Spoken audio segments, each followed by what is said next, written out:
Welcome to the Thrill Quests channel, where mysteries come alive. I'm Annabelle, your guide through a labyrinth of suspense and intrigue. Get ready to elevate your senses, grip the edge of your seat, and prepare to embark on a journey into the unknown. Every story is a new thrill, every quest a new adventure. So, are you ready to unlock the mysteries that lie ahead? Let the quest for thrills begin. Shadows in the fog.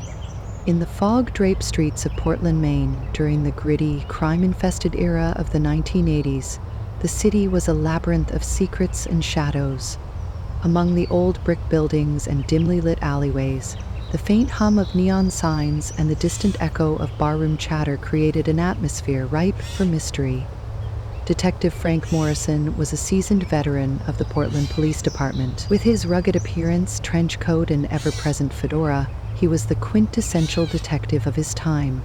His partner, Detective Sam Thompson, was younger but equally dedicated, always eager to learn from the best. Together, they cruised the streets in their old, reliable Chevy Impala, a car that had seen its fair share of pursuits and stakeouts. One chilly evening in the fall of 1985, a call came in that would change everything. A prominent local businessman, Harold Green, had been found dead in his office.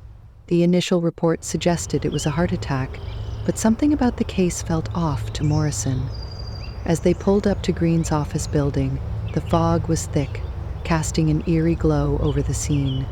The building was old, with weathered stone walls and an ornate entrance that hinted at its once great past. Inside, they found Green's body slumped over his desk, his face contorted in a final expression of shock and fear. "Looks like a heart attack," the coroner said. But Morrison's keen eyes scanned the room, picking up on the subtle details others had missed. "Sam, look at this." Morrison pointed to a small vial on the desk, barely visible under a stack of papers. "What's that doing here?" Thompson examined the vial, frowning. "Doesn't look like anything medicinal. Maybe poison?" Morrison nodded. "Could be. Let's get this to the lab." As they waited for the toxicology report, they began to dig into Green's life. He was well known in the community, respected for his business acumen, but there were whispers of shady dealings and dangerous connections. His recent ventures had brought him into contact with some unsavory characters, and the detectives sensed there was more to the story. Their investigation led them to a seedy nightclub on the outskirts of town, a place known for its underworld connections.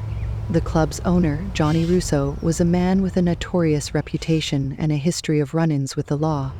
Russo greeted them with a sly smile as they entered. "What can I do for you, gentlemen?" Russo asked, his tone oozing with false charm.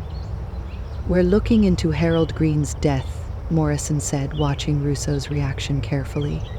"He was seen here a few nights ago. Know anything about that?"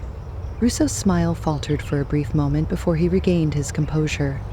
"Green? Yeah, he was here.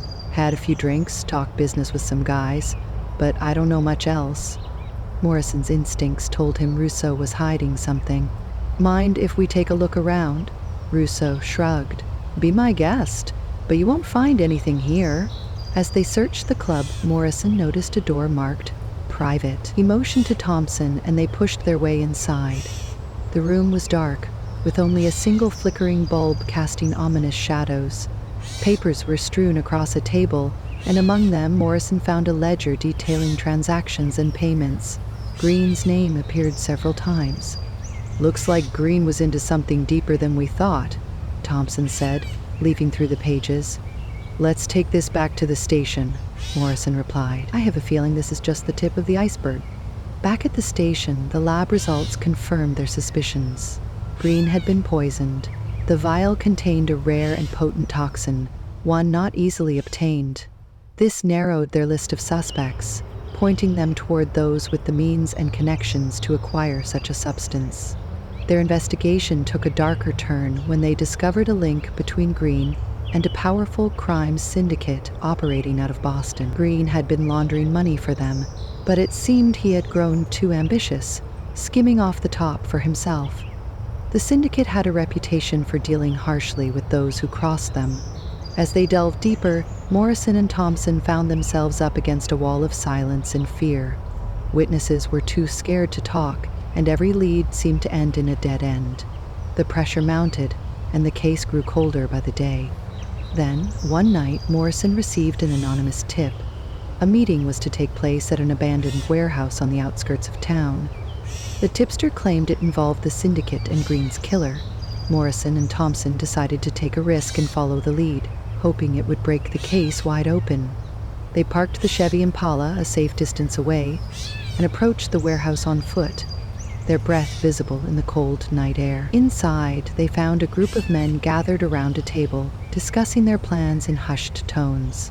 Among them was Johnny Russo. Morrison and Thompson listened from the shadows, piecing together the puzzle. It became clear that Russo had been the one to poison Green, acting on orders from the syndicate. Green had been a liability, and Russo had been tasked with eliminating the threat. With their guns drawn, the detectives burst into the room, catching the criminals by surprise. A tense standoff ensued, but Morrison's authoritative presence and Thompson's unwavering resolve soon had the men in cuffs. As they led Russo and his accomplices away, Morrison couldn't help but reflect on the case. The city of Portland, with its foggy streets and hidden dangers, had a way of revealing the darkest secrets. And while this case was far from over, they had taken a crucial step in dismantling the syndicate's grip on the city. Back at the station, Morrison and Thompson were hailed as heroes, their dedication and perseverance lauded by their colleagues. But for them, it was just another day in the line of duty. They knew the city's underbelly would always hold more mysteries, more shadows waiting to be uncovered. And as they sat in their old Chevy Impala, the sun rising over the horizon, they felt a renewed sense of purpose. Portland needed them, and they would continue to serve, to protect, and to seek the truth in the shadows. Thanks for joining us on another thrilling quest. We hope you enjoyed unraveling today's mystery. Don't forget to like, share, and subscribe to the Thrill Quests to keep the adventure alive. And remember, there's always another mystery waiting to be solved, so be sure to tune in for tomorrow's episode. Until then, stay curious and keep questing.